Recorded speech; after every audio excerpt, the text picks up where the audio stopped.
Welcome to my channel fun foods with Kusum. Hi foodies, कैसे हैं आप सब लोग। छोटी छोटी लेकिन बहुत ही ज़्यादा काम की किचन टिप्स जो आपके काम को इजी भी बनाएंगे और आपके किचन को भी क्लीन रखेंगे। साथ में एक रेसिपी भी है जो बहुत ही यूनिक और डिफरेंट है।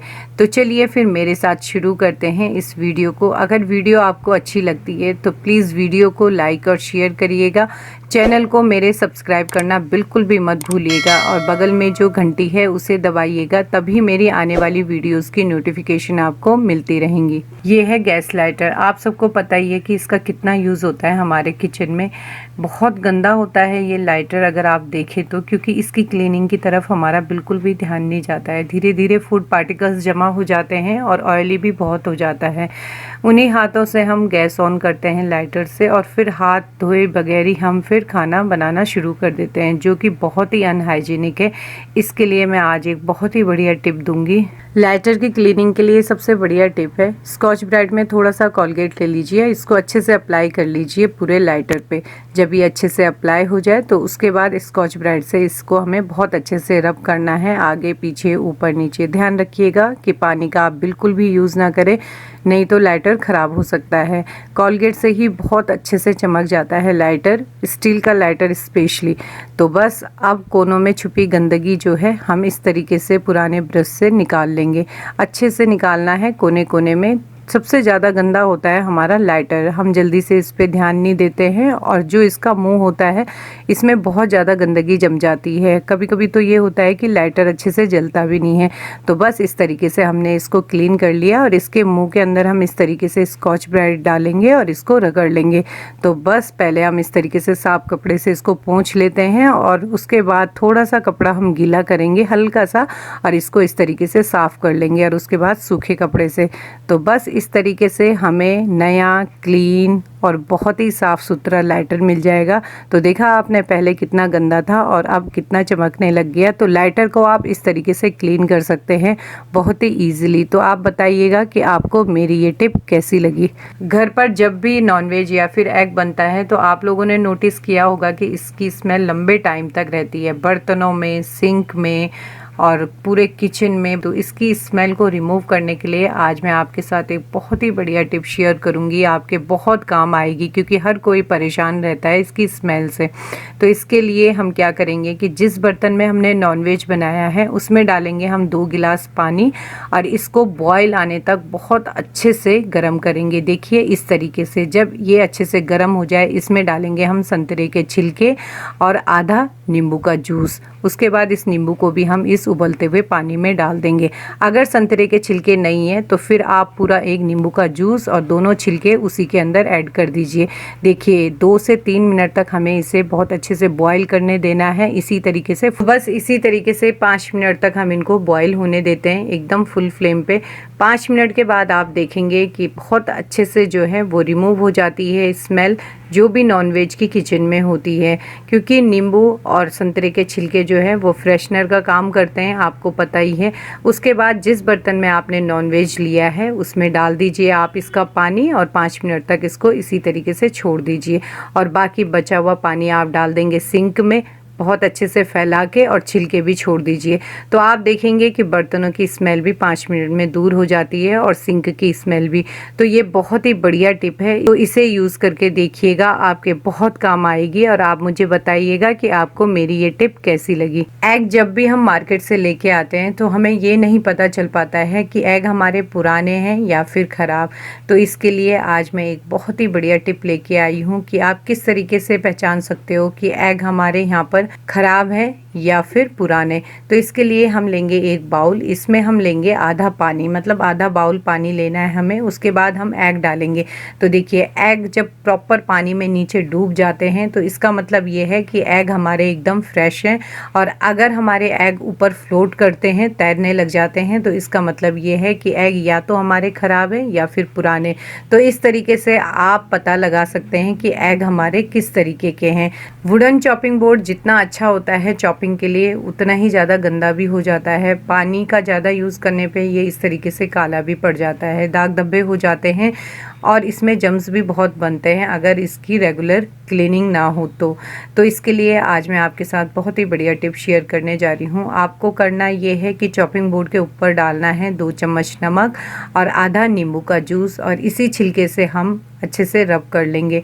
बहुत इजी होता है इसे क्लीन करना, लेकिन थोड़ा सा हमें ध्यान देना होता है इसकी क्लीनिंग में। तो इस तरीके से हम अच्छे से क्लीन कर लेंगे। जहाँ पे ये काला है उसको भी रगड़ देंगे और पीछे साइड भी हम इसी तरीके से नमक डाल के और अच्छे से इसे क्लीन कर लेंगे। तो नमक और नींबू जब आपस में मिलते हैं तो बहुत ही बढ़िया क्लीनिंग का काम करते हैं। एकदम फ्रेश हमारा जो है चॉपिंग बोर्ड हो जाएगा। तो बस 2 से 3 मिनट में हमारा चॉपिंग बोर्ड क्लीन हो जाएगा और इसके बाद हम इसको वॉश कर लेंगे। तो वॉश करने के बाद आप देखेंगे कि एकदम नया सा हमारा वुडन चॉपिंग बोर्ड हो गया है। ये टिप वैसे तो वुडन चॉपिंग बोर्ड के लिए है, लेकिन अगर आपका प्लास्टिक है तो उसमें भी आप इसको अप्लाई कर सकते हैं। तो ये देखिए यहाँ पर एकदम चमचमाता वुडन चॉपिंग बोर्ड हमारा तैयार हो गया है। तो आप बताइएगा कि आपको ये टिप कैसी लगी। अगली टिप शेयर करने जा रही हूँ मैं यहाँ पर आयरन के तवे को किस तरीके से क्लीन किया जाए। तवे को रखेंगे हम एकदम लो फ्लेम पे और तवे के ऊपर डालेंगे हम 2 चम्मच अच्छे से भर के नमक।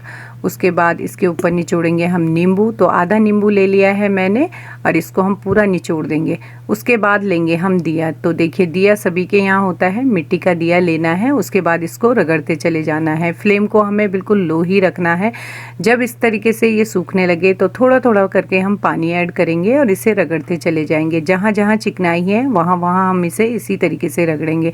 आप देखेंगे कि 2 से 3 मिनट में जो है इसकी चिकनाई निकलना शुरू हो जाती है। बहुत ही ईजी मेथड है, आपको घंटों इसमें लगाना बिल्कुल भी नहीं पड़ेगा। ये देखिए अगर आप रेगुलर तवे को यूज़ नहीं करते हैं तो ये मेथड बहुत ही अच्छा है और जो भी इसमें चिकनाई के अलावा और भी गंदगी होती है वो भी इजीली क्लीन हो जाती है। तो ये देखिए इस तरीके से ये गंदगी हमारी निकल चुकी है। पानी डालते जाएंगे, इसे क्लीन करते चले जाएंगे। तो बहुत ही आसान है ये। जब ये दिया गर्म होने लग जाए तो फिर उस समय फ्लेम को ऑफ कर देना है और फिर हम इसे इसी तरीके से रगड़ेंगे। तो मैं इसी तरीके से इसमें पानी ऐड करती जा रही हूँ और इसे क्लीन करती जा रही हूँ। तवे पे हम ज़्यादा ध्यान नहीं देते हैं, जबकि तवे को क्लीन करना बहुत ज़्यादा ज़रूरी होता है। तो बस यहाँ पर अब मैं तवा धो लेती हूँ और फिर वापस इसमें हम डालेंगे यहाँ पर पानी, नमक और नींबू। अब मैंने नींबू फॉक पे लगा दिया है और लास्ट में हम फॉक पे नींबू लगा के इस तरीके से इसको रगड़ लेंगे। तो जो भी थोड़ा बहुत और भी गंदा होगा ऊपरी वो भी निकल जाएगा। तो ये देखिए इस तरीके से ये बचा हुआ काला भी निकल गया और वॉश करने के बाद आप देख सकते हैं इस तरीके से ये तवा क्लीन हो गया है। इसमें मेरी कोटिंग है, ध्यान रखिएगा। तो ये जो काला है ये कोटिंग की वजह से दिख रहा है, गंदगी इसमें बिल्कुल भी नहीं है। तो इस तरीके से आप क्लीन कर सकते हैं आयरन के तवे को। बहुत ही इजी है, बहुत ही ज़्यादा आसान है। तो आप बताइएगा कि आपको मेरी ये टिप कैसी लगी। अब मैं आप लोगों के साथ शेयर करने जा रही हूँ झटपट से बनने वाला ये पेपर डोसा। बहुत ही यूनिक, इंटरेस्टिंग और डिफरेंट है। आप सोच रहे होंगे कि इसमें यूनिक, डिफरेंट और इंटरेस्टिंग क्या है। तो देखिए इसको बनाएंगे हम बासी बचे हुए चावलों से। झटपट से बन जाता है, ना ही हम इसे भिगोएंगे घंटों और ना ही हम इसको फर्मेंटेशन के लिए छोड़ेंगे। केवल 15 से 20 मिनट में ये डोसा बनके तैयार हो जाता है। तो इसके लिए ले लिए हैं मैंने यहाँ पर चावल। ये बासी चावल हैं रात के और सुबह मैं अब इनका डोसा बनाने जा रही हूँ। तो बस इस तरीके से हमें लेना है यहाँ पर ये बासी चावल। अब यहाँ पर मेज़रमेंट का ध्यान रखेंगे आप। अगर हमने 1 कटोरी बासी चावल लिया है तो 1 कटोरी हम सूजी लेंगे और 1 कटोरी लेंगे सेम मेज़रमेंट की दही और उसके बाद 1 चम्मच लेना है मेथी दाना। अब देखिए इन सबको हमें ग्राइंड करना है, लेकिन सबसे पहले हम सूजी को ग्राइंड करेंगे। यहाँ पर आप मोटी या बारीक कोई भी सूजी ले सकते हैं, जो भी आपके पास है। दोनों को हमें ग्राइंड करना है, एकदम पहले बारीक बनाना है, बाद में ये बारीक नहीं होता है। इससे पहले हमें इसको अकेले ही ग्राइंड करना है इस तरीके से। अब ये ग्राइंड हो चुका है तो इसके अंदर ऐड करेंगे हम ये बासी चावल और उसके बाद दही और मेथी दाना। थोड़ा सा हम पानी ऐड करेंगे और इसका एक फाइन सा पेस्ट बना लेंगे, मतलब बैटर जैसे डोसे का होता है ना, बिल्कुल उसी तरीके से ग्राइंड करना है। ये देखिए इस तरीके से। तो ये फाइन सा एक बैटर बन गया है। अब हमें इसको कम से कम 15 मिनट तक के लिए रेस्ट करने रखना है ताकि जो ये सूजी है वो अच्छे से फूल जाए। 15 मिनट के बाद ये देखिए इस तरीके से ये फूल जाएगी। अब हमें इसका बैटर बनाना है, जो कंसिस्टेंसी होती है बैटर की उस तरीके से। तो थोड़ा थोड़ा पानी ऐड करना है क्योंकि ये बैटर अभी बहुत थिक है। इस तरीके से ये देखिए, तो ये कंसिस्टेंसी होनी चाहिए बैटर की। बैटर हमारा एकदम परफेक्ट रेडी है। अब डालेंगे हम इसमें 1 पैकेट इनो। ये विदाउट फ्लेवर वाला इनो है। इसमें हम थोड़ा सा पानी डालेंगे, एक्टिव हो जाता है ये, और उसके बाद इसे अच्छे से मिक्स कर लेंगे बैटर के साथ। बस फटाफट से मिक्स करना है और अब ज़्यादा देर नहीं करेंगे और फटाफट से चलते हैं हम डोसा बनाने की तरफ। अब यहाँ पर लेंगे हम एक नॉन स्टिक तवा। बहुत अच्छे से फुल टेम्परेचर पे हम इसे गर्म होने देते हैं। जब ये गर्म हो जाए तो इसमें डालेंगे हम थोड़ा सा तेल। अच्छे से इसे पोंछ लेते हैं टिश्यू पेपर से। उसके बाद डालेंगे थोड़ा सा पानी। एकदम लो फ्लेम कर देंगे क्योंकि हमें इसका टेम्परेचर एकदम डाउन करना है।